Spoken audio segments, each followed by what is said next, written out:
मिथ्यादृशामप्युपकारसारं सन्तोषसत्यादिगुणप्रचारं वदान्यता वै नैकप्रकारं मार्गानुसारीत्यनुमोदयामः.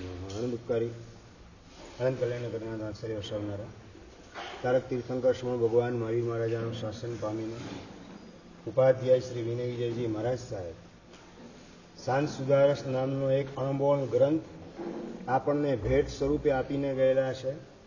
અને એની અંદર 16 પ્રકારની ભાવના પૈકી 14મી ભાવના પ્રમોદ ભાવના એની આપણે વિચારણા કરી રહેલા છીએ.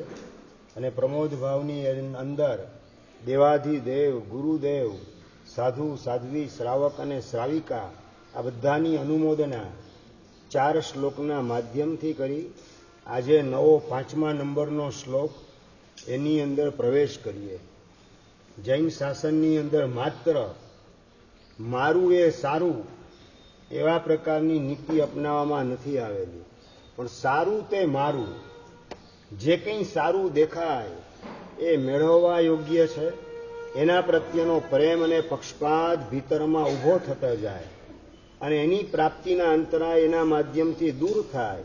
એટલે સારી ચીજ પોતાના જીવનમાં આવ્યા વિના રહે નહીં એ માટે માત્ર ઉચ્ચ કક્ષાના સાધકોની જ અનુમોદના એમ નહીં, માત્ર જૈન હોય એની જ અનુમોદના નહીં, પરંતુ જૈન શાસનની બહાર રહેલા હોય એમના જીવનમાં રહેલા પણ ગુણોના વૈભવની અનુમોદના એ પ્રમોદ ભાવનાની અંદર 5મા શ્લોકમાં બતાવે છે.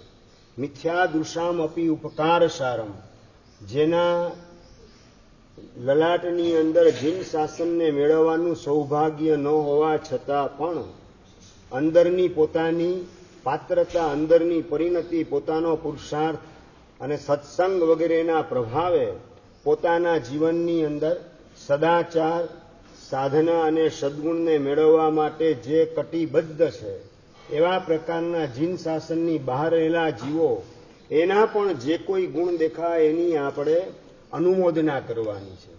થોડલો પણ ગુણ પરતણો સાંભળી હર્ષ મન આણ રે. બીજાનો નાનકડો પણ ગુણ સાંભળી અને અંદરમાં હરખ થાય, અંદરમાં આનંદ થાય, એનું નામ છે પ્રમોદ ભાવ. આપણી વાડીમાં ઉગે તે જ ગુલાબ એવો કોઈ નિયમ નથી. ગુલાબ તમારા ઘરમાં હોય તોય સુગંધ આપે, દુશ્મનના ઘરમાં હોય તો પણ સુગંધ જ આપે. ગુણ બધા ગુલાબ જેવા છે. એ આપણા જીવનમાં એટલે જૈન શાસન પામેલા હોય એમનામાં પણ એ સુવાસ ફેલાવાનું કામ કરે, ટાઢક આપવાનું કામ કરે. અને કદાચ જૈન શાસનમાં જન્મ ન મેળવેલો હોય તો પણ સદગુણ રૂપી ગુલાબ એના જીવનમાં પણ સુવાસ પાથર્યા વિના રહે નહીં.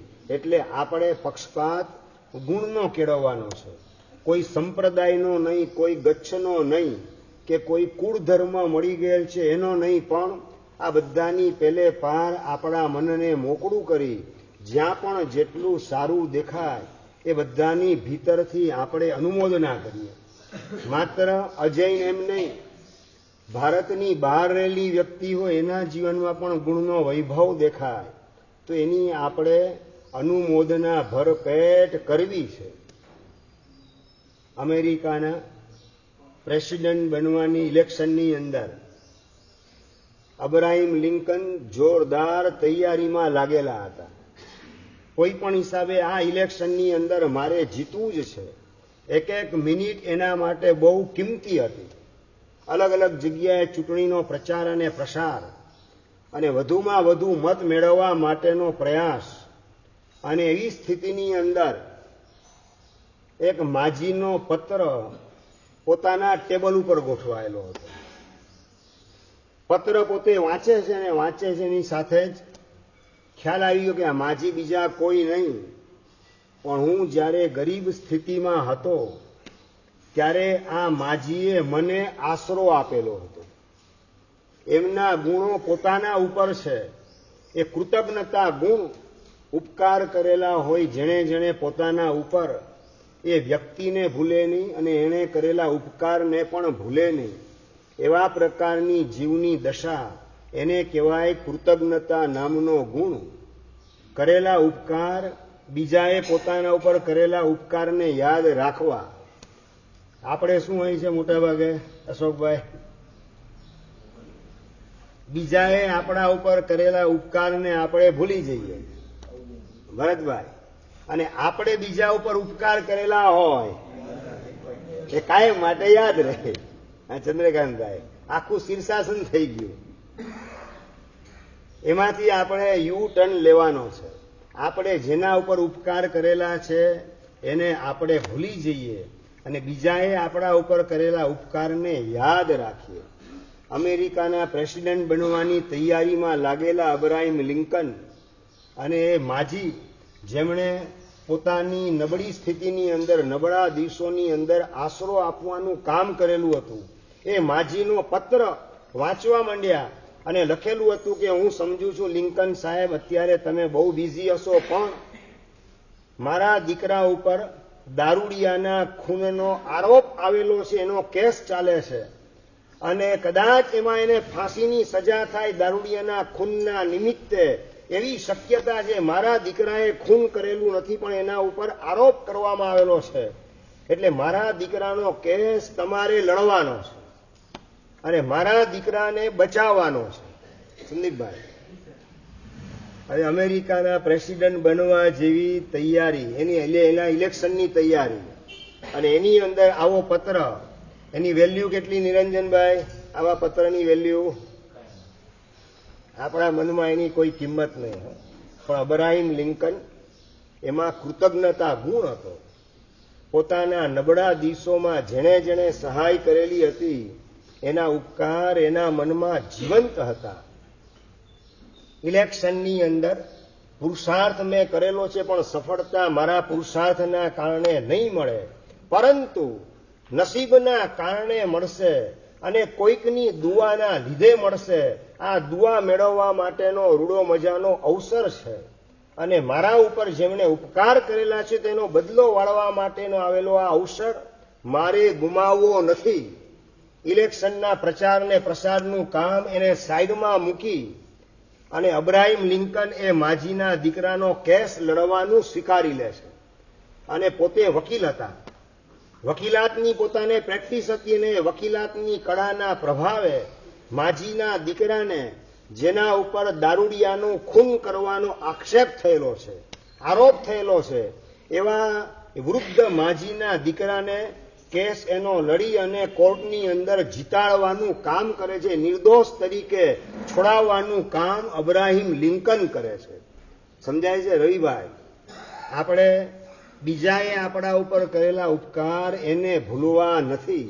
આ કૃતજ્ઞતા નામનો ગુણ જૈન નહીં, અજૈન નહીં, અનાર્ય દેશ અમેરિકા અને ત્યાં જન્મીને પણ જો આ કૃતજ્ઞતા નામનો ગુણ ખીલવી શકાતો હોય તો ભારત દેશની અંદર, આર્ય દેશની અંદર જન્મ લઈને, જૈન કુળની અંદર જન્મ લઈને આપણે આ કૃતજ્ઞતા નામનો ગુણ એની તક ક્યારેય પણ ચૂકવી નથી.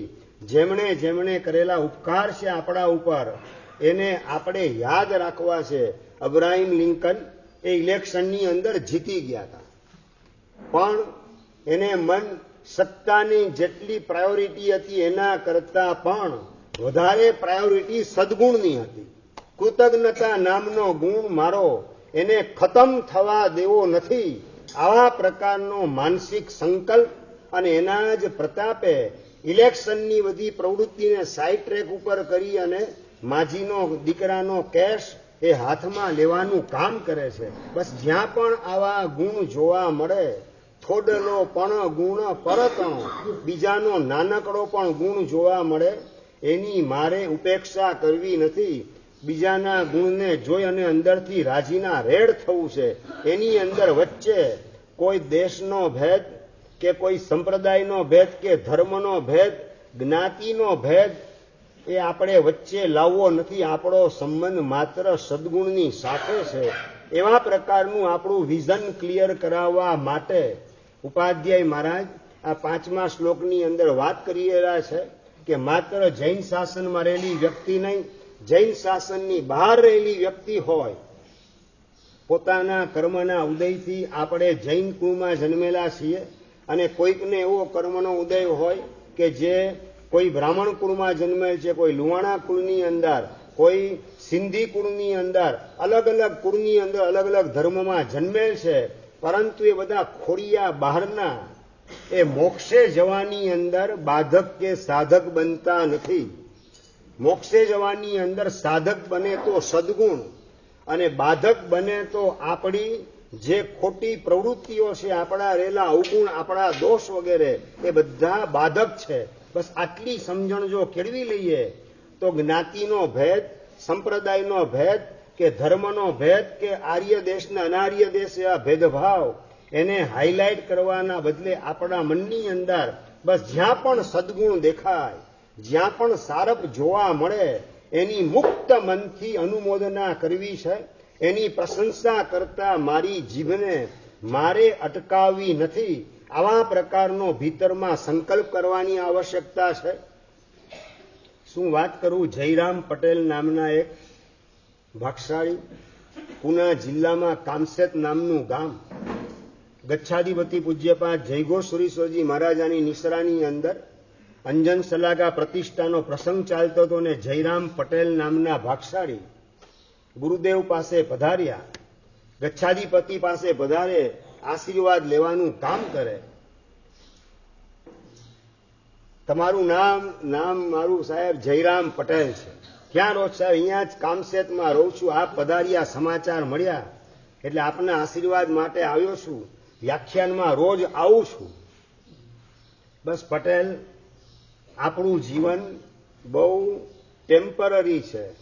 આ રોલ આપણો પટેલ તરીકેનો હોય કે અમારો સાધુ તરીકેના, બધા રોલ ટેમ્પરરી છે. આ બધું છોડી અને આપણે ક્યાંક જવાનું છે. જ્યાં જવાનું છે તેની તૈયારીની અંદર લાગવાનું. એટલે એના પ્રાથમિક તબક્કા સ્વરૂપે દુઃખીના દુઃખને દૂર કરવા પ્રયત્ન કરવો, બીજાના આંસુ લૂછવા માટે પ્રયત્ન કરવો, અને આપણા પરિચયમાં આવનાર સૌને સંતોષ આપવા માટે પ્રયાસ કરવો. સાવ સીધી સાદી પ્રાઇમરી વાત ગચ્છાધિપતિ શ્રી જયરામ પટેલને કહી રહેલા છે. બસ સાહેબ, મારો આ જ પ્રયત્ન છે. મારા પરિચયમાં આવનાર સૌને સંતોષ થાય, અને એમાં પણ જે મને મારી સેવા કરે છે એને તો સૌથી પહેલો સંતોષ આપવાનું કામ કરું છું. શરૂઆત ત્યાંથી કરું છું. એટલે ગચ્છાધિપતિએ પૂછ્યું, કઈ રીતે? સાહેબ, ફેક્ટરીની અંદર 100 માણસો છે અને પગાર બધાને પૂરતો આપું છું. નંબર 2, એક પણ માણસનો માંદગીના કારણે કે મોડા આવવાના કારણે પગાર કદાપી કાપવો નહીં, એવા પ્રકારનો મેં નિર્ણય કરેલો છે. હું આ વાત કરું, જયરામ પટેલની વાત કરું છું. અહીંયા તમારી દુનિયાની અંદર નિયમો કેવા છે મને ખબર નથી. તમારી ઓફિસમાં માણસ 2 દિવસ રજા પાડે, શું કરો અશોકભાઈ, રાજનભાઈ? પગાર કપાઈ જાય. અને એની જગ્યાએ આપણે હોઈએ, આપણે અપેક્ષા કઈ રાખીએ? મારો પગાર ન કપાય. તો જે અપેક્ષા આપણે બીજા પાસે રાખીએ છીએ એવી બીજાની અપેક્ષા પૂરી કરવાનું કામ શા માટે ના કરીએ? જે અપેક્ષા, કારણ કે આપણે જે બીજા માટે ઈચ્છીએ છીએ એવું જ આપણી સાથે થવાનું છે. બસ આટલી સમજણ આપણી પાસે હોય તો એની જગ્યાએ હું આવું તો મારી અપેક્ષા કઈ હોય, બસ એવી એની અપેક્ષાને મારે પૂર્ણ કરવી છે. સાહેબ, કોઈનો પણ પગાર કાપતો નથી. માંદગીના કારણે ના આવે અથવા તો 5 કલાક અડધો કલાક મોડા આવે, કોઈનો પગાર કાપતો નથી. અને નંબર 2, પગાર વધારાની માગણી એ લોકો કરે એની પહેલા જ હું પગાર વધારવાનું કામ દર વર્ષે 500 રૂપિયાનો પગાર વધારો મારા તરફથી સ્વેચ્છાથી કરું છું. નંબર 3, એ લોકો માત્ર માંદા પડે એમ નહીં, એના પરિવારના કોઈ પણ માંદા પડે એમનો પૂરેપૂરો ખર્ચો હું ઉઠાવું છું. સંદીપભાઈ, આ જૈન કુળમાં જન્મેલા નથી, છતાં પણ એક માણસાઈના દીવડાને પેટાવવાનું પરાક્રમ કેવું અદ્ભુત કરેલું છે એની વાત મારે તમને કરવી છે મુક્તિભાઈ. માણસોનો પગાર કાપવાનો નહીં, માંદા પડે કે મોડા આવે તો પગાર કાપવાનો નહીં, દર વર્ષે 500 રૂપિયાનો પગાર વધારો, મોંઘવારી ભથ્થું ને દિવાળીની અંદર બોનસ આપવાનો એક્સ્ટ્રા, પણ એના ઘરના એ માત્ર ફેક્ટરીના માણસો નહીં, 100 જેટલા માણસો ફેક્ટરીની અંદર છે. કેટલા સંદીપભાઈ? 100 જેટલા માણસોને એના પરિવારના કોઈ પણ માંદા પડે એનો પૂરેપૂરો ખર્ચો મારે ભોગવવાનો. સાહેબ, આવા પ્રકારનો મારો સંકલ્પ છે શિરીષભાઈ, અને આ સંકલ્પનો સાહેબ હું અમલ કરું છું. અમે બધા એ સાંભળ્યું, બાજુમાં જ બેસેલા હતા, અને સાંભળ્યું તો અંદરમાં એક લાગણી જન્મે કે આ પટેલ હોવા છતાં પણ અંદરમાં માણસાઈના દીવડા પેટાવાનું કેવું અદ્ભુત પરાક્રમ કરીએ છે. માણસ નહીં, ફેક્ટરીના માણસોના ઘરના કોઈ સભ્ય માંદા પડે એનો પણ ખર્ચો પોતે ઉઠાવવાનો. આ રીતે સાંભળીને ગચ્છાધિપતિશ્રી અત્યંત ખુશ થઈ ગયા. ખૂબ સરસ પટેલ, ધન્યવાદ. મારે તમને જે કહેવું હતું એના કરતા તો ઘણું સારું તમે કરો છો. બસ સાહેબ, એવા આશીર્વાદ આપો મારી એક ઈચ્છા પરિપૂર્ણ થાય. શિરીષભાઈ, તમે લોકો ઈચ્છા પરિપૂર્ણ કરવાની વાત કરો, એમાં શું આવે? સ્વાર્થની વાત. વિનીતભાઈ ગચ્છાધિપતિ પાસે વાત કરે, જયરામભાઈ પટેલ કામસેદ ગામના, કે સાહેબ એક આશીર્વાદ આપો, મારી ઈચ્છા પરિપૂર્ણ થાય. તમારી કઈ ઈચ્છા છે? અને એ વખતે કદાચ તમે સપનામાં પણ એવો વિચાર ન કરો, એવો પોતાનો મનોરથ નહીં, સંકલ્પ જણાવવાનું કામ કરે છે કે ગુરુદેવ, મેં સંકલ્પ કરેલો છે કે મારા ફેક્ટરીના 100 માણસો છે, પ્રત્યેક વ્યક્તિ એને 1-1 લાખ રૂપિયાની બક્ષિસ ના આપું ત્યાં સુધી મારે કરોડપતિ થવું નહીં.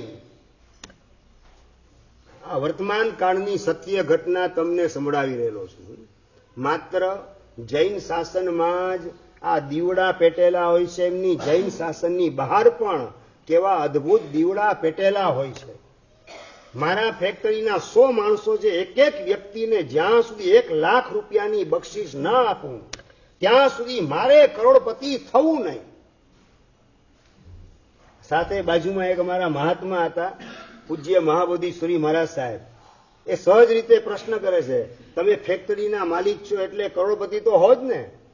સાહેબ, મશીનરી અમારી કરોડો રૂપિયા કરતા વધારે છે, આપની વાત 100% સાચી, પણ અમારી પાસે કેશની અંદર 20-25 લાખથી વધારે ક્યારેય હોતા નથી. મની ક્રાઇસિસનો જમાનો ચાલે છે. બીજા નંબરની અંદર કોમ્પિટિશનનો યુગ ચાલી રહેલો છે.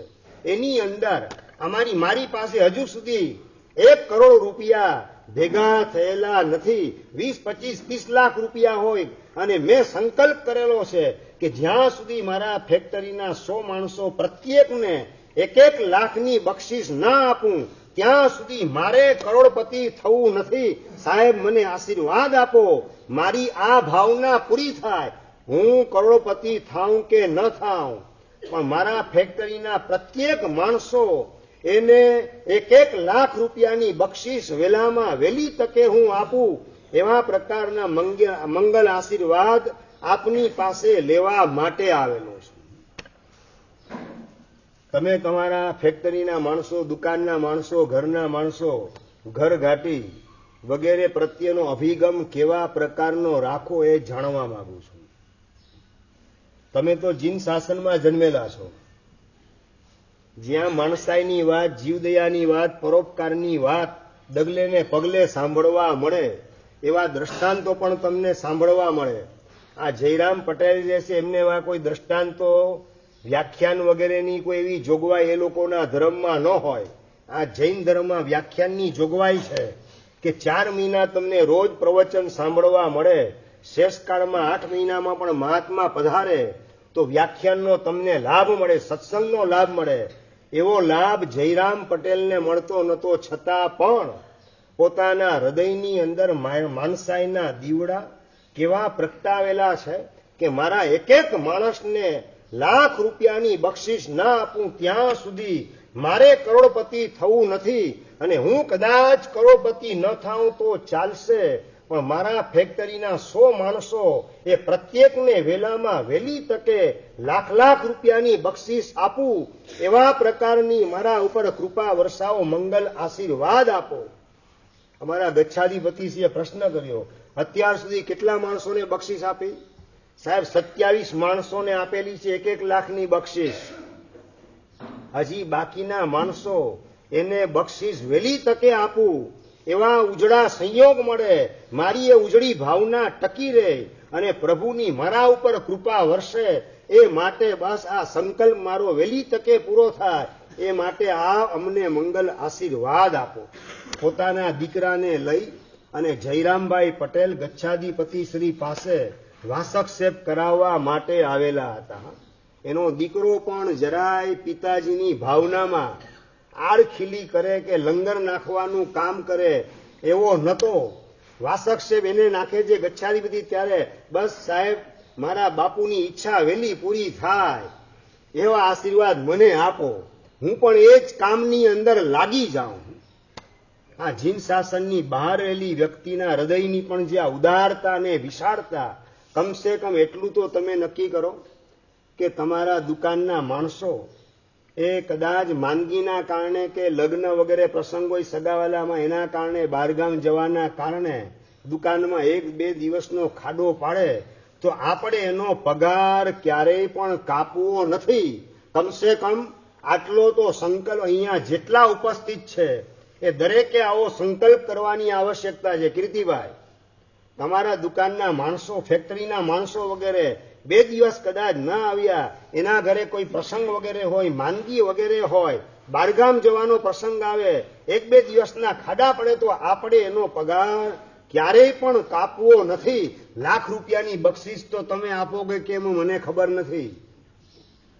ફરીથી લાખ રૂપિયાની તમે બક્ષિસ તમારી દુકાનના ફેક્ટરીના માણસોને આપો કે કેમ એની મને ખબર નથી, એની મને ખાતરી નથી. પણ આ નાનકડી ખાતરી તમારા બધા પાસેથી માંગુ છું મુક્તિભાઈ, કે ઘરની કામવાળી કદાચ 1 દિવસ 2 દિવસ મહિનામાં ખાડા પાડે તો પગાર કાપવો નહીં.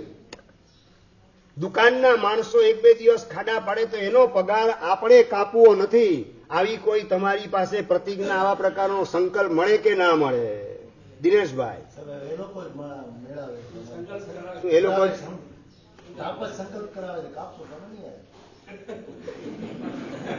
તમારા એટલા પુણ્ય પરવારેલા છે કે તમને સીધા દૂર કરવા માટે કર્મસત્તાએ બીજો રસ્તો અપનાવેલો છે. હા, તમે સીધી આંગળીએ ઘી ન નીકળે એટલે આ વાંકી આંગળીએ કર્મસત્તા તમારી પાસેથી આ ઘી કઢાવવાનું કામ કરે છે.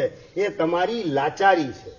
અને જયરામ પટેલ એની ખુમારી હતી, માણસોનો પગાર કાપવાનો નહીં. અને 1-1ને લાખ રૂપિયાની બક્ષિસ અને એના ઘરની અંદર માંદગી હોય એનો સંપૂર્ણ ખર્ચો મારે ઉઠાવવો. અને સાહેબ આ ચાલુ જ છે. એના એક પણ ઘરના સભ્યની માંદગી, એનું બિલ મારી પાસે આવ્યા વિના રેનીને આવે એટલે સેમ ડે પેમેન્ટ ચૂકવાઈ જાય, એનું બિલ ભરપાઈ થઈ જાય. સાહેબ એકનું પણ બિલ પેન્ડિંગ રાખતો નથી. જીન શાસનની બહાર રહેલી વ્યક્તિ હોવા છતાં એક સવાયા જૈન તરીકેનું જીવન જીવનારા. આ જૈન શાસનની બહાર કેવું પડે ને, બોલતા પણ મને ખચકાટ થાય. સવાયા જૈન તરીકે જેમને બિરદાવવા પડે, આવું જેમનું જીવન હોય તો જૈન શાસનમાં જન્મ લીધા પછી વાય નોટ આવા પ્રકારનું પરાક્રમ હું કેમ ના કરી શકું? કમસે કમ ઘરના કામવાળા વગેરે હોય, દુકાનના માણસો વગેરે હોય, એનો માંદગી વગેરે કારણે મારે પગાર બિલકુલ કાપવો નથી. આવી પ્રતિજ્ઞાવાળા કેટલા? પંકજભાઈ, આવી પ્રતિજ્ઞા મળે કે ના મળે? હરેશભાઈ, આવો સંકલ્પ આપું બધાને. કામસેટ પુના જિલ્લામાં, અરે કચ્છ જે છે, કચ્છ માટે તો કહેવાય જેને જીસને કચ્છ નહીં દેખા ઉસને કુછ નહીં દેખા, આવું કહેવાય છે. કચ્છની અંદર દાનવીર એવા ઝઘડુસા પણ થઈ ચૂકેલા છે. દાનવીર ઝઘડુસાના સંસ્કારનો વારસો જેણે આત્મસાત કરેલો હોય એને કચ્છી કહેવાય. સમજાય છે? ખાલી લસ્સી પીવાનું કામ કરે એને કચ્છી ન કહેવાય. આપણે આ કામસેજ પુના જિલ્લાની અંદર મહારાષ્ટ્રની તો છે ને પથરાળ ભૂમિ, એ પથરાળ ભૂમિમાં જન્મ લઈને પણ હૃદયને આટલું કોમળ ને મુલાયમ બનાવી શકાતું હોય અને પટેલની જ્ઞાતિમાં જન્મ લીધેલો છે.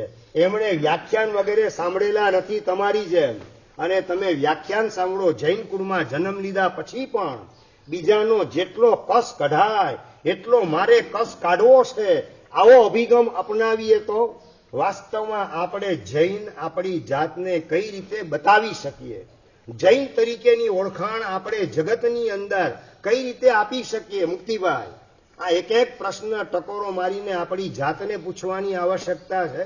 આ બસ એટલે ઉપાધ્યાય મહારાજ માત્ર ભગવાનના ગુણની અનુમોદના કે માત્ર ગુરુદેવની કે સાધુ સાધ્વી શ્રાવક શ્રાવિકાની અનુમોદના કરીને અટકતા નથી. જીન શાસનની બહાર પણ પોતાની નજરને લંબાવવાનું કામ કરે છે.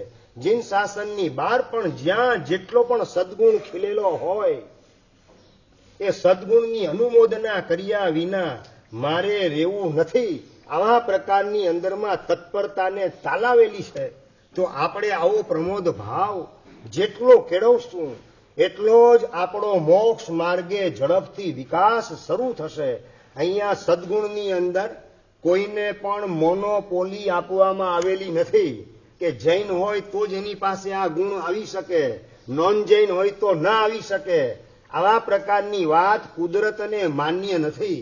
આપણે આપણી પાત્રતાને ખીલવવાનો જેટલો પુરુષાર્થ કરીએ, આપણી પરિણતિને જેટલી પવિત્ર અને ઉદાર બનાવતા જઈએ, તેમ તેમ સદગુણનો વૈભવ આપણા જીવનમાં ખીલતો જાય ને પરમાત્મા દિલની અંદર આપણને પ્રમોશન મળતું જાય. એટલે આપણે સંપ્રદાયવાદમાં ક્યાંય અટવાવું નથી. મૂળ વાત આ કરવી છે. ક્યાંય સંપ્રદાયવાદની અંદર કે કોઈ ગચ્છવાદની અંદર, નાત જાતના ભેદભાવની અંદર કે પ્રાંતના પણ ભેદભાવની અંદર આપણે અટવાવું નથી. બસ સારું તે મારું, જ્યાં પણ સારી ચીજ દેખાય એને મારે અપનાવવી છે. બસ આવા પ્રકારનો અભિગમ આપણે અપનાવીએ એ જ સંદેશો આ પ્રમોદ ભાવ આપણને આપવા માંગે છે. માંગી રામજી સિંધી,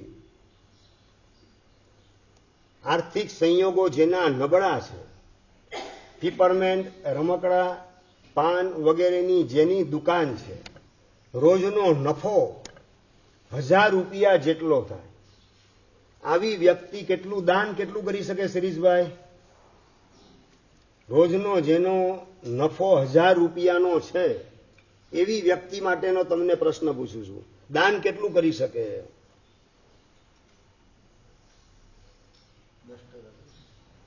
10%.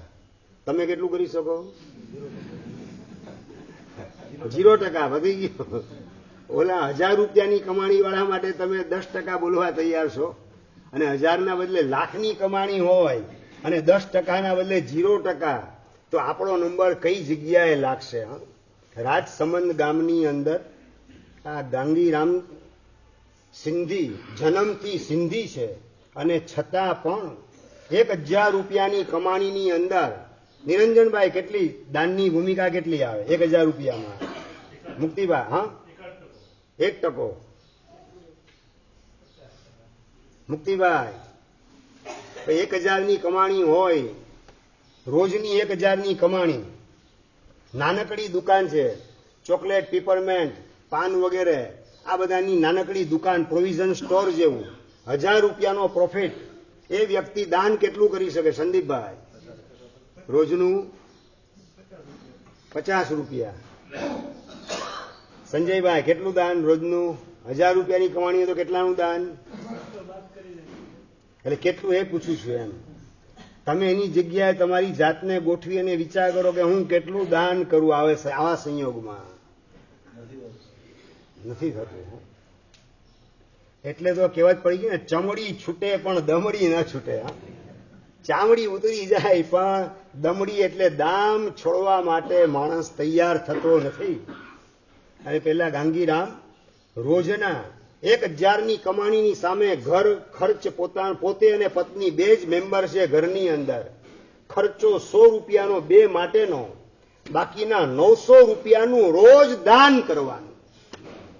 રાજસમંદની અંદર રહેનારા જ્યાં કોઈ જૈન સાધુ સાધ્વીના દર્શન પણ એને થાય કે કેમ એ $1,00,000 પ્રશ્ન હોય, પણ કોઈએ ગુણો માટે પોલિસી ઉતારેલી નથી હોતી. ગુણો માટેની મોનોપોલી કોઈની પાસે હોતી નથી. બસ મારે પ્રભુના દિલમાં મારું સ્થાન ઊંચકવું છે. 100 રૂપિયાનો ખર્ચો છે ને 1000ની કમાણી થાય છે, તો બસ 900 રૂપિયા ગમતાનો કરીએ ગુલાલ. 900 રૂપિયા જે છે એનું સુકૃત કરવાનું. એટલે કે સવારના પોરમાં બંને માણસ વહેલા ઉઠી 4 વાગ્યામાં રોટલી બનાવવાનું કામ ઘરવાળી કરે, પોતે શાક બનાવવાનું કામ કરે, દાણા વગેરે પંખી માટેના એ ભેગા કરવાનું કામ, એને ચાળવા વગેરેનું કામ અને બિસ્કિટ વગેરે આ બધું રેકડીમાં ગોઠવવાનું કામ કરે માંગીરામજી. અને સવારના પોરની અંદર 6 વાગે ઘરેથી નીકળે.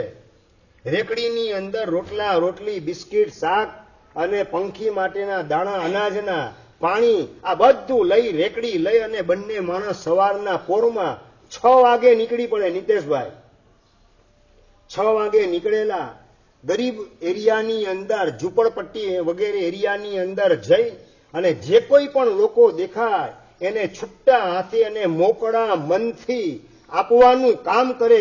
ગણીને આપવાનું નહીં, જોઈએ એટલું આપવાનું. તમે આપો તો ભરતભાઈ આપવાનો અવસર આવે ત્યારે આમ છૂટથી કે ગણીને, જયેન્દ્રભાઈ આપવાનું આવે ત્યારે ગણીને 1 વાર કે 2 વાર, 2 વાર ગણતા હોય છે. આપવાનું હોય ત્યારે 2 વાર ગણીને આપે. જરાય વધારે અપાય ન જાય એવી ગણતરી. એના બદલે જેને જોઈએ એટલું છૂટથી આપવાનું.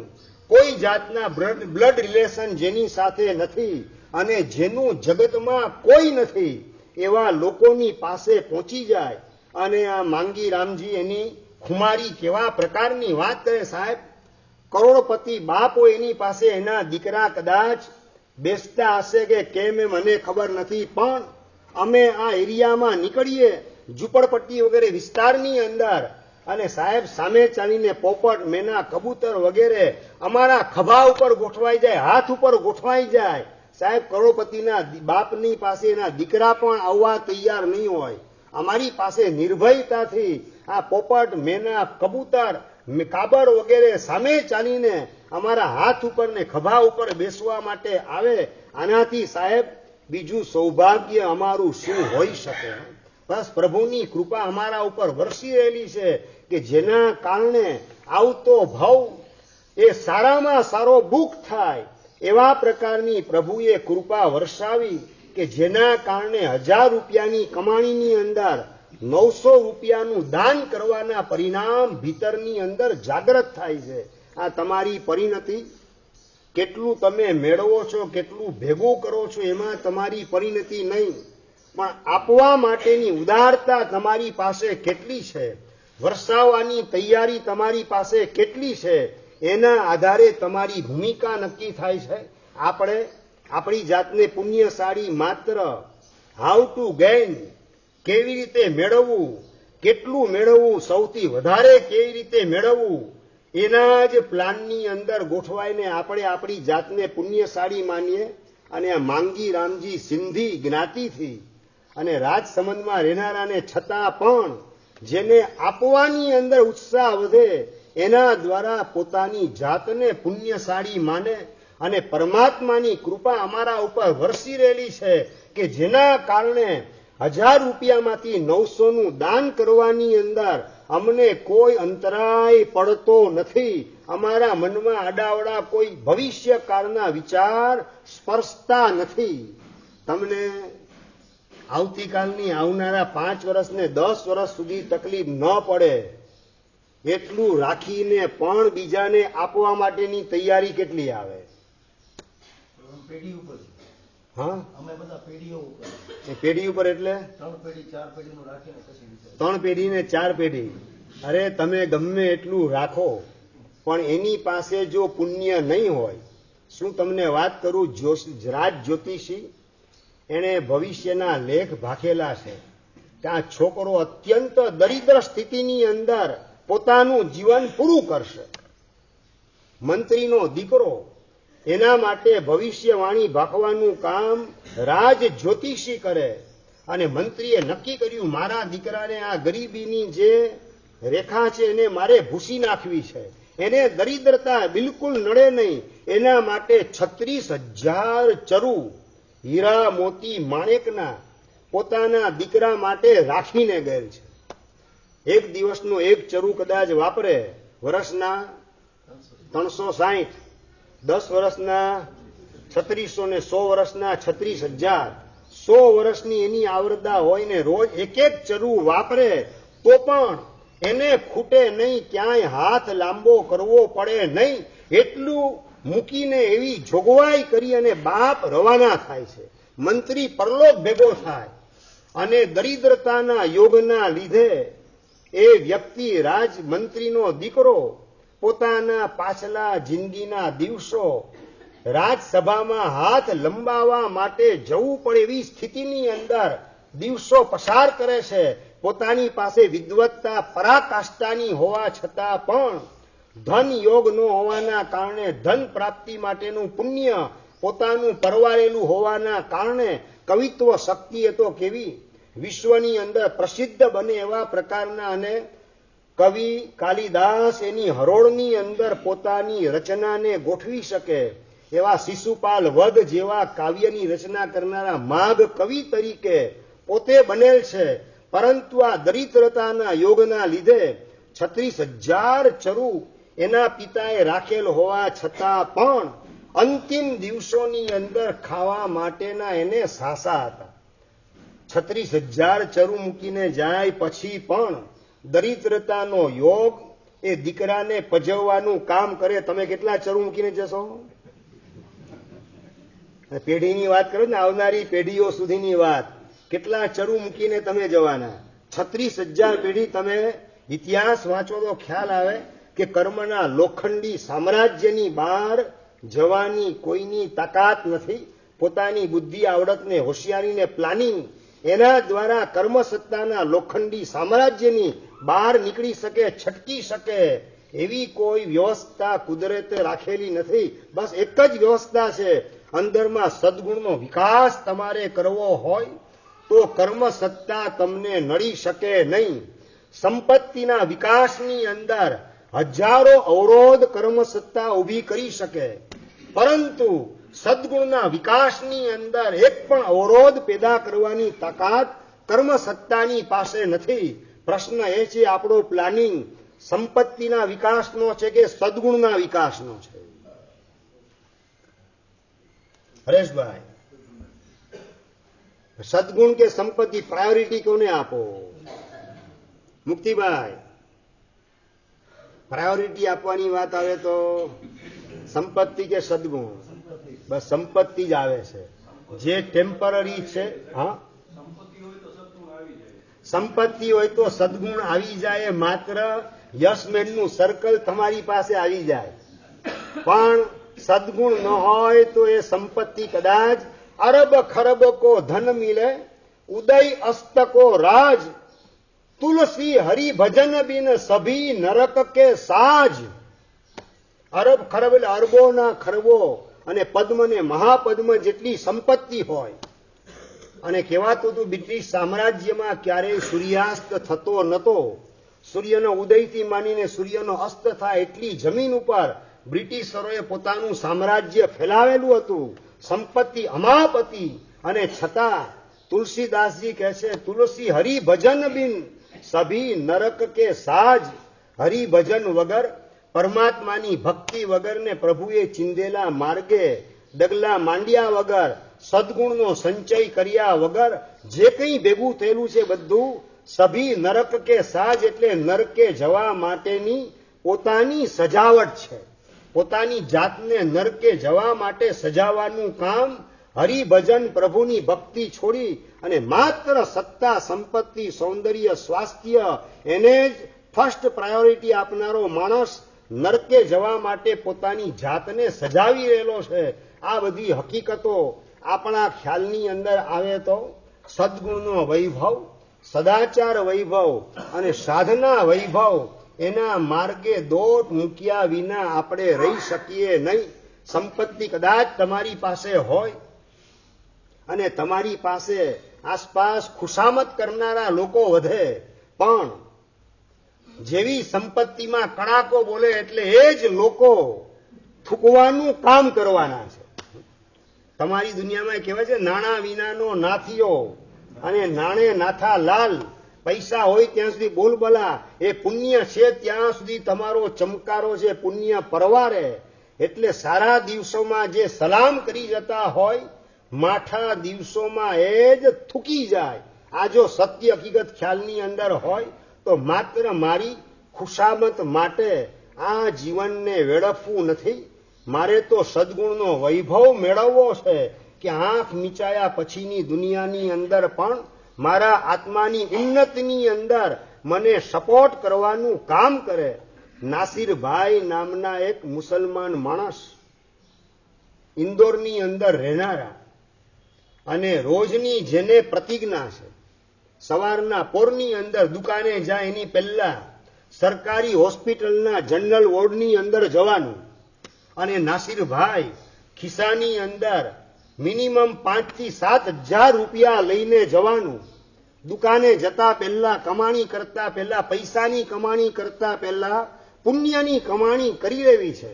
અને એ પુણ્યની કમાણી કરવા માટે 5,000 7,000 રૂપિયા ખિસ્સામાં હોય, સરકારી હોસ્પિટલની અંદર જનરલ વોર્ડમાં જઈ અને જેને પણ દવાની જરૂરત હોય, દૂધની જરૂરત હોય, બિસ્કિટ વગેરેની આવશ્યકતા હોય, એ લોકોને એની આવશ્યકતા પરિપૂર્ણ કરવાની અંદર 5,000 7,000 રૂપિયા રોજે રોજ વાપરવાના. અને પછી પોતાની ઓફિસે પગ મૂકવાનો. જો મારે વાત એ કરવી છે, મુસ્લિમ ધર્મમાં જન્મ લીધા પછી પણ એને જો દાન ધર્મ માટેની આટલી તીવ્ર તમન્ના ને તલસાટ હોય, તો જૈન કુળની અંદર જેણે જન્મ લીધેલો હોય, અને એમાંય કચ્છમાં એટલે કે જગડુસાના વતનની અંદર જેણે જન્મ લીધેલો હોય, એની તો ભૂમિકા કઈ હોવી જોઈએ એ પ્રશ્ન આપણે આપણી જાતને પૂછવાનો છે. અને તમારા ઘરની નીચે એ મમ્મણ શેઠના હાડકા દાટેલા છે કે જગડુસા એના પરમાણુઓ પથરાયેલા છે, એ બધાના સાચા સમાચાર 2 દિવસ પછી મળી જશે. 15મી ઓગસ્ટ આવે છે. આ 15મી ઓગસ્ટે ચડાવા તપસ્વીઓના તપની ઉજવણી માટેના ચડાવવાનું સરસ મજાનું આયોજન છે. એની અંદર ખબર પડી જશે કે તમારા ઘરની નીચે ભલે મમ્મણ શેઠ રાજગુરુઈ નગરીની અંદર મરેલો હોય, પણ એના હાડકા તમારા ઘર નીચે દટાયેલા ન જોઈએ. સમજાય બરાબર? આપણા મનની અંદર ક્યાંય સંકુચિતતાની વાવેતર કરવાના અવસરે જરાય પણ આપણે કંજુસાઈ કે કરકસર રાખવી નથી. એક નાસિરભાઈ નામના મુસ્લિમ વ્યક્તિ, એ રોજે રોજ 5,000 7,000 પહેલા દાન કરવાનું, એટલે પહેલા વાવણી કરવાની અને પછી સંપત્તિ મેળવવાનું કામ. આવી જો એની પાસે સમજદારી હોય તો જૈન કુળમાં જેણે જન્મ લીધેલો એની સમજદારી કઈ કક્ષાની હોય એ માટે મારે તમને સમજાવવાની આવશ્યકતા તો રહેતી નથી. આવતી જ કાલથી શરૂઆત થઈ જશે. 15મીઓ કહેવાય છે ને, ભવિષ્યના પડછાયા વર્તમાન કાળમાં પડતા હોય છે. 15મી ઓગસ્ટનો પડછાયો છે ને 14મી ઓગસ્ટથી પડશે. કઈ રીતે શિરીષભાઈ? 14મી ઓગસ્ટે આવતીકાલે વ્યાખ્યાનના અંદર છેલ્લે જાજમ પાથરવાનો ચડાવો અને બીજા નંબરની અંદર સંઘના મુનિમ બનવાનો ચડાવો. 15મી ઓગસ્ટના મુનિમ બનવું છે સંઘની અંદર. એ 2 ચડાવા આવતીકાલે વ્યાખ્યાનના અંતે લેવામાં આવશે.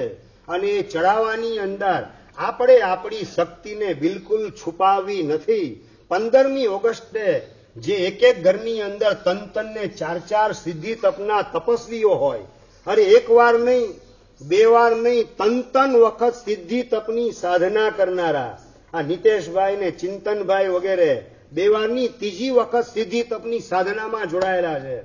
સિદ્ધિ તપની અંદર 16 ઉપવાસની અંદર ઝુકાવાનું કામ, ચાલુ વર્ષી તપમાં સિદ્ધિ તપને એની અંદર પાછા 16 ઉપવાસનું પરાક્રમ રવિભાઈ વાઘેલા એમણે કરેલું છે. તો તો ઉદયભાઈ એમણે સિદ્ધિ તપની અંદર છેલ્લે માસક સમણનું શિખર ચડાવવાનું પરાક્રમ કરેલું છે. અને નાના નાના સ્કૂલમાં ભણનારા ભૂલકાઓ એ લોકોએ પણ કરેલું અદભુત પરાક્રમ, ચાલુ સ્કૂલ, ચાલુ ટ્યુશન, એની વચ્ચે પણ સિદ્ધિ તપના શિખરે ગોઠવવાનું જો પરાક્રમ કરી શકતા હોય તો આ બધાની અનુમોદના માટેનો અવસર જિંદગીમાં બીજી વાર ક્યારે મળશે એ ખબર નથી. આવેલી તક ઓળખાતી નથી ને તક હાથમાંથી સરી જાય પછી પસ્તાવાનો પાર નથી હોતો. એક એક્સપિરિયન્સ તો બધાએ કરી લીધેલો છે નહીં? એક એક્સપિરિયન્સ તો બધાએ કરી લીધો. ઘણા બધા મારી પાસે આવીને કહી જાય, સાહેબ જો પાસ લીધો હોત તો સાહેબ મારો સિદ્ધિ તપ 100% થઈ જાય. ઘણા મને કે, મુક્તિભાઈ મને કે, સાહેબ શ્રાવિકા કહેતા હતા મેં પાસ લીધો હોત તો મારો સિદ્ધિ તપ, આ નાના નાના ભૂલકાઓ કરી જાય મારો 100% સિદ્ધિ તપ થઈ જાય. આ પાસ ન લીધો ને હાલી ભૂલ થઈ ગઈ. આ મુક્તિભાઈએ પોતે મારી પાસે કબૂલાત કરેલી છે. ઘણા મને કહી ગયા, સાહેબ આપને પૂછ્યા વિના પારણું કરી નાખ્યું અને એના કારણે અમે ગાડી ચૂકી ગયા. આ બધાને જોઈને એમ થાય અમે બહુ ભૂલ કરી, આ તપ ચૂકી ગયા. એક વખત તો અફસોસ ઘણા લોકોએ કરેલો છે. હવે બીજી વાર પાછો અફસોસ કરવો ન પડે. 15મી ઓગસ્ટના 1 વાગી જશે બપોરનો, પછી તક તમારા હાથમાં ગમે એટલા કૂદકા મારશો તો પણ આવે તેવી શક્યતા નથી. અત્યારથી આપણે આપણી જાત એને ટ્રેન કરવાની જરૂર છે, ઊંચકવાની જરૂરત છે કે નશ્વરને મેળવીને ઈશ્વરના માર્ગે ચાલનારાની ઉપાસના ગુમાવી એના કરતા નશ્વરને છોડી, સંપત્તિ નશ્વર એને છોડી અને ઈશ્વરના માર્ગે ચાલનારા એના સત્કાર સન્માન માટેની આવેલી ઉજળી તક એને મારે શા માટે ગુમાવી? અને એમાં પણ નોન જૈન પુત્રવધુઓ વગેરે પણ જોડાયેલી છે. જેને કોઈ એક ઉપવાસની પ્રેક્ટિસ ન હોય, બ્રાહ્મણ કુળમાં જન્મેલો હોય, વાણંદ પરિવારમાં જન્મ થયેલો હોય, ઠક્કર કુળની અંદર જન્મ થયેલો હોય, વાઘેલા પરિવારમાં જન્મ થાય અને એમાંથી સિદ્ધિ તપના શિખરે પહોંચે એટલે કે સાધનાની મોનોપોલી કોઈની હોતી નથી એવું એનાથી પુરવાર થાય છે. એ બધા ગુણવાન આરાધકો, સાધકો એના બહુમાન વગેરેના પ્રસંગની આવતી આ ઉજળી તક એને આપણે ગુમાવી નથી. અને કેવી ઊંચામાં ઊંચી સાધના, જૈન શાસનમાં એન્ટ્રી ન કરવા છતાં પણ જૈન મહાત્માનો સત્સંગ થાય એના પ્રતાપે કેવી સાધના પોતાના જીવનમાં ગોઠવાતી હોય છે. એક વખત ચતુર્મુનિનો સંપર્ક થયો. સુખારામ પટેલ નામના ભાગશાળી, જે ધોલેરા ગામના રહેનારા, ધંધુકાથી આગળ ચાલે ધોલેરા આવે, હાઈવે ઉપરનું ગામ, અને ધોલેરામાં રહેનારા સુખારામ પટેલ ચતુર્મુનિનો સંપર્ક થયો અને એણે સંકલ્પ કર્યો કે હું એક 28 કરીશ. ચોમાસામાં મહાત્માની પ્રેરણાથી 28 કરી. આ વર્ષે 28 સારામાં સારી એક ઉપવાસની પ્રેક્ટિસ નથી, 28 પરિપૂર્ણ કરી. નક્કી કર્યું હવે આવતા વર્ષે પણ મારે 28 કરવી છે. લાગ લગાટ 3 વર્ષ 28 કરી. ચોથા વર્ષે માસક સમણની સાધના કરી.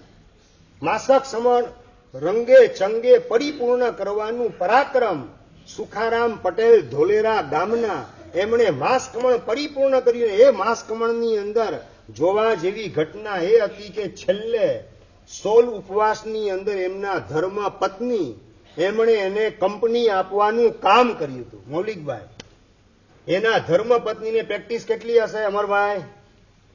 તમને તો બધાને પ્રેક્ટિસ છે, એમને પ્રેક્ટિસ કેટલી હશે એના ધર્મ પત્નીને? પતિએ માસકમણ કરેલું છે, એને કંપની આપવા માટે છેલ્લે 16 ઉપવાસની અંદર જોડાઈ ગયા એમના ધર્મ પત્ની.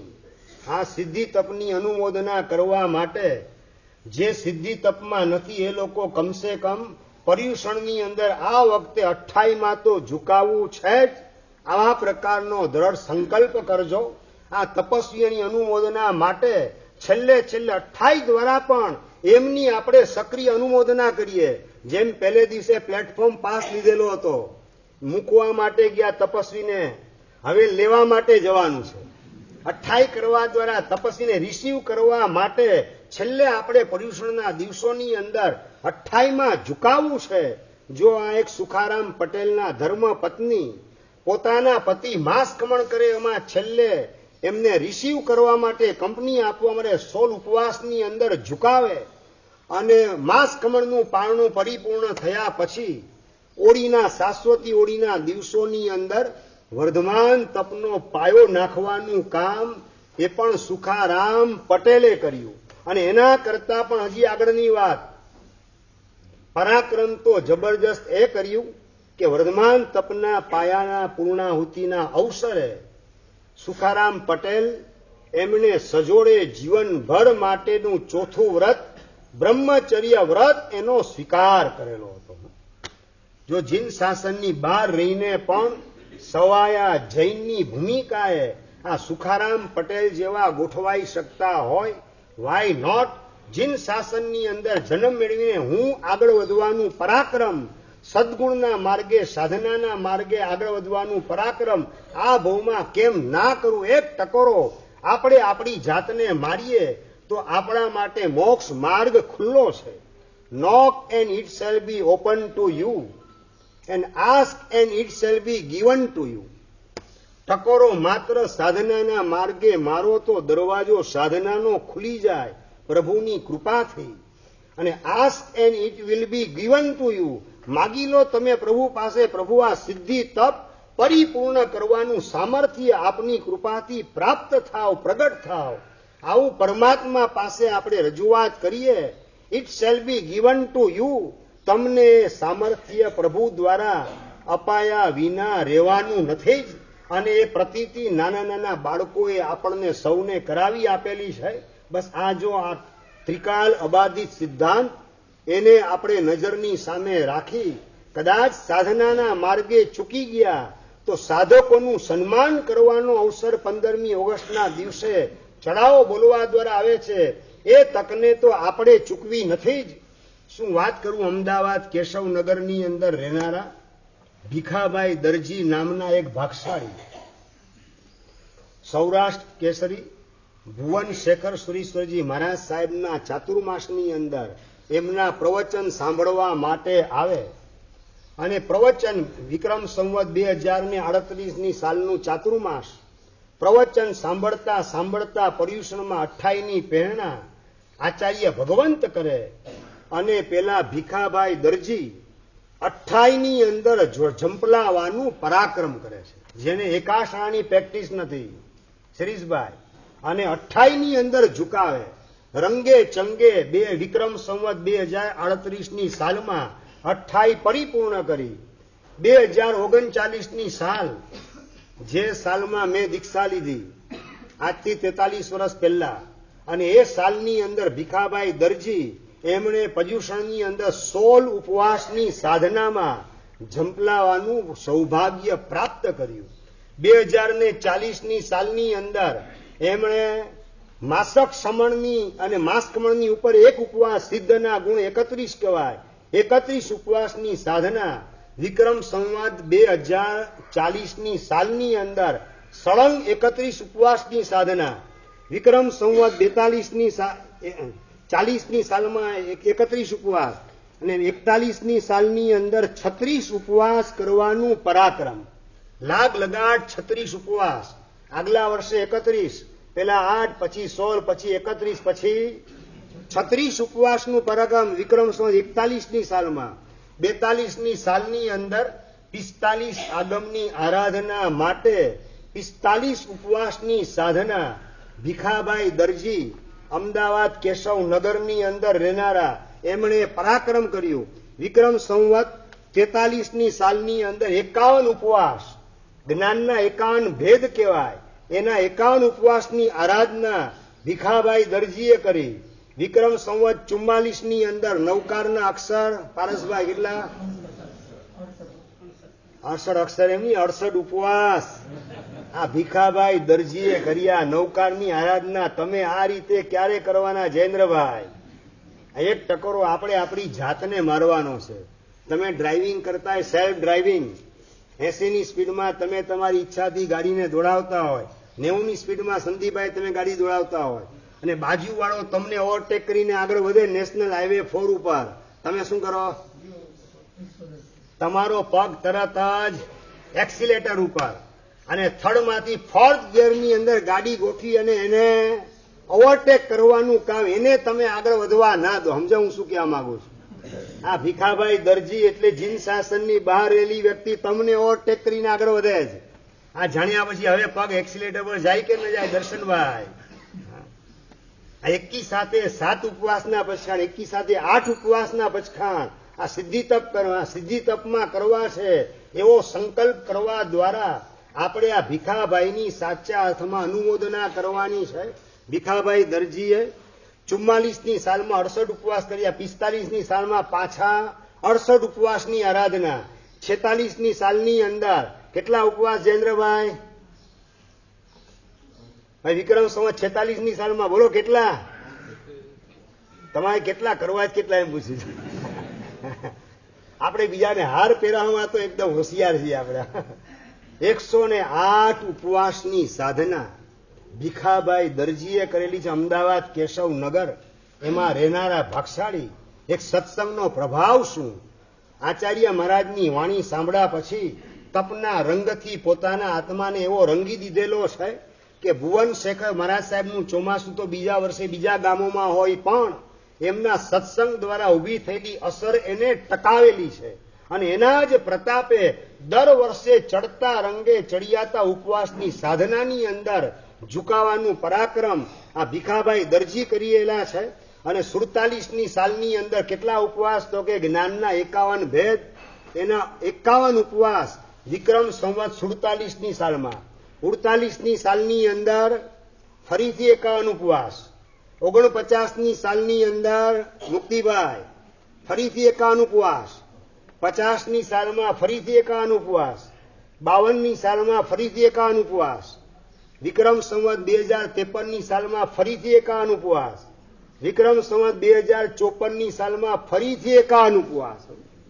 શું વાત કરો છો? ભગવાનના શાસનની બહાર રહીને પણ શાસનના કેવા બેનિફિટ મેળવનારા આ ધર્માત્માઓ આ કળિયુગની અંદર જીવતા છે. સવાયા જૈન તરીકે પોતાનું જીવન દીપાવે એવા પ્રકારની ભૂમિકામાં ગોઠવાયેલા સાધકો 51 ઉપવાસ લાગ લગાડ દર વર્ષે. અને મારી પાસે પહેલાય તમને કીધેલું હતું કે જૂના આંકડા છે એવું બોલું છું, હજી નવા આંકડા હજી કેટલા આગળ વધ્યા એ મારી પાસે આગળના આંકડા નથી, પણ એ તપસ્વી આત્મા એ આગળ વધ્યા વિના રહ્યા નહીં જ હોય. એટલે વાત મારે તમને એ કરવી છે કે આવું જો પરાક્રમ જૈન શાસનની બહાર રહેલા જીવો કરતા હોય, વાય નોટ આપણે આવું પરાક્રમ કેમ ના કરી શકીએ? આવું કદાચ 51 ઉપવાસ ભલે ન કરીએ, પણ જેમાં 16 ટંક વાપરવાનું આવે એવા સિદ્ધિ તપની અંદર તો જરાય પીછેહટ દર્શનભાઈ કરવી નથી જ. અંદરમાં પારસભાઈ સંકલ્પ મજબૂત રાખવો છે, જરાય ઢીલા પડવું નથી. આ 51 ઉપવાસ ને 68 ઉપવાસ ને 108 ઉપવાસ આ બધા જો કરી શકાતા હોય, આ બધી છે ને એક જ ભવની સાધના છે. હો જયેન્દ્રભાઈ, મનુભાઈ, એક જ ભવની અંદર જો આવી સાધના થઈ શકતી હોય તો આ બધાની અંતરથી અનુમોદના કરી આપણે આપણા અંતરાયને થોડી અહીંયા પ્રમોદ ભાવ બતાવે છે કે જીન શાસનની બહાર રહેલી વ્યક્તિના જીવનમાં પણ ગોઠવાયેલ સાધનાને સદગુણ વૈભવ એની અનુમોદના, એની પ્રશંસા દ્વારા પ્રમોદ ભાવને એવો પરાકાષ્ઠાએ ગોઠવીએ જેના કારણે ગુણની પ્રાપ્તિના અંતરાય તૂટેને આપણે પણ મોક્ષ માર્ગે ઝડપથી આગળ વધીએ. એ જ મંગલ કામના. જીનાગના વિરુદ્ધ કહેવાય તો મિચ્છામી દુક્કડમ. બધા તપસ્વી સાતામાં છો ને? ખૂબ બધા તપસ્વીની અંતરથી અનુમોદના. નાનકડી સૂચના તપસ્વીને આપવાની કે શક્ય હોય તો હવે બિનજરૂરી ટ્રાવેલિંગ કોઈ કરતા નહીં. બારગામ જવું, દોડધામ કરવી એ બિનજરૂરી ટ્રાવેલિંગ કરતા નહીં. ને નંબર 2, ગામમાં પણ ચાલો ચક્કર મારી આવીએ, આટો મારી આવીએ. એવી રીતે ટાઈમ પાસ કરવા માટે સેલ્ફ ડ્રાઇવિંગ કરીને 4 વ્હીલર કે 2 વ્હીલરમાં ગામમાં આટો મારવા માટે હવે તપસ્વીઓ નીકળતા નહીં. હવે આપણા છેલ્લા દિવસો, છેલ્લી 2 બારી છે એની અંદર જરાય અસાતાના કારણે અજુગતી ઘટના કોઈ ન બની જાય એટલા માટે જરૂરી પૂરતું તમે જાઓ તો એ તમારો વિષય, પણ બિનજરૂરી ચાલો એક ચક્કર મારી આવીએ, ગામની અંદર લટાર મારી આવીએ, બારગામ આટો મારી આવીએ. એટલે આ રીતે કોઈ બારગામ આટા વગેરે માટે જશો નહીં. ગામમાં પણ બિનજરૂરી વધારે લટાર લગાવશો નહીં. નંબર 2, જેટલા તપસ્વી છે જેટલું શક્ય હોય એટલું હવે મૌન રાખશો એટલી તમારી શક્તિ જળવાઈ રહેશે. બોલવા દ્વારા આપણી શક્તિનો વેડફાટ થાય છે. વીર્ય ક્ષયાન વાક ક્ષયો બલિયાન. ધાતુનો ક્ષય થાય એના કરતા પણ વાણીનો ક્ષય એ વધારે શક્તિ અંદરમાંથી ખલાસ કરવાનું ખતમ કરવાનું કામ કરે. એટલે જરૂરી એટલું જ આપણે બોલવું. અને એમાં પણ કેમ સાતામાં છો, અરે જોરદાર, કઈ ખબર પડતી નથી છે ને, ક્યારેક ટોકાઈ જતા વાર લાગે નહીં. એટલે દેવગુરુ પસાય આટલું જ. પછી છે ને 29મી તારીખે જે તમારે નાચવું કૂદવું બોલવું એની છૂટ છે. 28 29 તારીખે પછી તમને કોઈ ના નથી પાડવું. પણ હમણાં 28 તારીખ સુધી કોઈ સાતા પૂછવા આવે, દેવગુરુ પસાય કેમ છો, દેવગુરુ પસાય સાતામાં. આનાથી વિશેષ નહીં. ક્યારેક વધારે પડતો આપણો હરખ આપણે અંદરમાં અનુમોદનાનો ભાવ આવે અને ક્યાંક ટોકાઈ જઈએ ને પછી આગળ જતા તકલીફ આપણે ભોગવવી પડે, એવું ન બને. એટલે બહુ દોડધામ પણ ના કરશો, બહુ બોલવાનું પણ કામ નહીં. અને નંબર 3, કોઈ સાતા પૂછવા આવે, ખબર જ નથી પડતી, બીજો સીધી તપ કરી લો તો વાંધો નહીં આવે. આવું બધું આપણે બોલવાના બદલે દેવગુરુ પસાય, બસ આટલું જ બોલી દેવગુરુ પસાય સાતામાં, કે જેના કારણે ટોકાઈ ન જવાય. આવી તકલીફો હમણાં 1-2 દિવસથી તપસ્વીઓને શરૂ થયેલી છે. મારી પાસે 1-2 કેસ આવેલા છે, માટે તમને વાત કરું છું. એટલે વિવેક દ્રષ્ટિ રાખી અને અનુમોદના 28 તારીખ પછી તપસ્વી પોતે પોતાની અનુમોદના કરવી હોય એની છૂટ છે. અને એના કરતા હજી વિશેષ વાત કહી દઉં, તપસ્વીએ પોતાના અનુભવ વ્યક્ત કરવા હોય તો એને માઇક આપવામાં આવશે પરીક્ષણના પહેલા બીજા ત્રીજા દિવસે બપોરના સમયે 3 થી 5ના સમયગાળા દરમિયાન તપસ્વીએ પોતાના સ્વાનુભવ સંઘની અંદર વ્યક્ત કરે ગુરુ મહારાજની હાજરીની અંદર. અને આ 3 દિવસનો મહોત્સવ પેલા બીજા ત્રીજા દિવસમાં પર્યુષણની અંદર એ માત્ર બહેનોનો કાર્યક્રમ નહીં સમજવાનો કોઈએ. શું વિનીતભાઈ, કે સાંજી છે એટલે બહેનોનો કાર્ય એમ નહીં. ચતુર્વિધ સંઘ, સાધુ સાધ્વી, શ્રાવક શ્રાવિકા, ચતુર્વિધ સંઘના તમામ સભ્યોની ઉપસ્થિતિની અંદર દરેક તપસ્વી પોતાના સ્વાનુભવ પણ બોલવાનું કામ કરશે. મહેંદી રસમનો કાર્યક્રમ, પત્રિકા લેખનનો કાર્યક્રમ અને સાથે અમી છાટણાનો કાર્યક્રમ, આ બધા વિવિધ કાર્યક્રમો ઉજવણી સ્વરૂપે આ જ જગ્યાએ ગોઠવાશે બપોરના સમયે. એટલે જે તપસ્વી પોતાનો સ્વાનુભવ જણાવવા માંગતા હોય એમણે પોતાના નામ મારી પાસે લખાવી જવા. પર્યુષણના પહેલા બીજા ત્રીજા દિવસે આ કાર્યક્રમ તપસ્વી સ્વાનુભવ બોલશે એના માટેનો રાખવામાં આવેલો છે. અને મારી પાસે નામ લખાવશો, બધાનો સંકલ્પ ભગવાન પાસે કરીશ. સમજાયું સંદીપભાઈ? ખ્યાલ નહીં આવ્યો? આ તપસ્વી અનુમોદના કરે તો ક્યાંય કોઈની મીઠી નજર એને લાગે નહીં એવો સંકલ્પ તમારા બધાના નામનો કરીશ. એટલે બોલવું હોય તો અહીંયા સ્વાનુભવમાં બોલજો. વ્યક્તિગત ક્યાંક હરખને વ્યક્ત કરવાની હમણાં જરૂરત નથી. બધા તપસ્વી ધ્યાનમાં રાખો એ મંગલ કામના. જીનાજ્ઞા ઈચ્છા પચ્ચખાણ તપસ્વીને એક ઉપવાસ, આજે અમુક લોકો 6 ઉપવાસના બચખા પણ લઈ ગયા. અમુક બહેનોને માસિક અંતરાય ના હોય બધા, એટલે પહેલા દિવસે 7ના ન લીધા હોય તો આજે 6ના પણ લઈ ગયા. એટલે આજે 6, 5, 4, 3, 2 ઉપવાસ ને પાણહારનું પચખાણ એ પણ ભેગું આપવામાં આવશે. જય શત્રુંજય. સૂર્ય ઉગે ચતુર્દશ વદનમચકાય, સૂર્ય ઉગે દ્વાદશ વદનમચકાય, સૂર્ય ઉગે 10 વદનમચકાય, સૂર્ય ઉગે 8 મચકાય, 6 વદનમચકાય, વદનમચકાય, ચોયમ બિહારમ તિયમ બિહારમ અસમ બાણમ ખાયમ સાયમ થવણ સસાગારણ પાઠિયાગાણ મતમ સગારણમ પાણહાર નો કાશવો શ્રી રાટપોર શ્રી મુશ્રી ગુસ્કાય બચ્ચન ગણ સામણ પાણસ્તલેણ અચમ સસિતણવા અસિતણવા દેસાસી ઓભોગમ પરિભોગમ બચ્ચે ખાય અનથવણ સસાગારણ મહત્વ શોભન વો શ્રી રે વો શ્રી રામ. નવકાશી એકાશનું 2નું આયમ બીજું ઉગેશ્વરી નવકાશી પોરસી 60 પોરસી મુઠી સાઈ પચકાય પચકાય મુકે ચોવિયમ પ્યારા મસણમ પાણમ ખાયમ સમ પથ્થરના કણમ દિસવણ સાવણ એમિલમ નિગો પચકાય પચકાય મણસ સાગરણમ લેવા લેણમ ગીતો સંસિતન મુક્તિ તોઈનો બડો છમક એકાશનમ બિયાશનમ પચકાય પચકામી દિવ્યમ પ્યારા મસણમ ખાયમ સાયમ સાગરણમ આલ્ટ્રાસન ગુરુપુરાયણમ પારિઢાવણ્યા કરેણ મત્રાકરમ સસમેત ગણ પાણસ લેવણા લેવા છ સસી દેવા સી દેવા દેશાકાશી ભોભોગમ પરિભોગમ પચકાય પચકામી નતરમ ગણ સાગરણમ મત્રાકરણમ સસમય વત્યાકરણમ વો સિરે.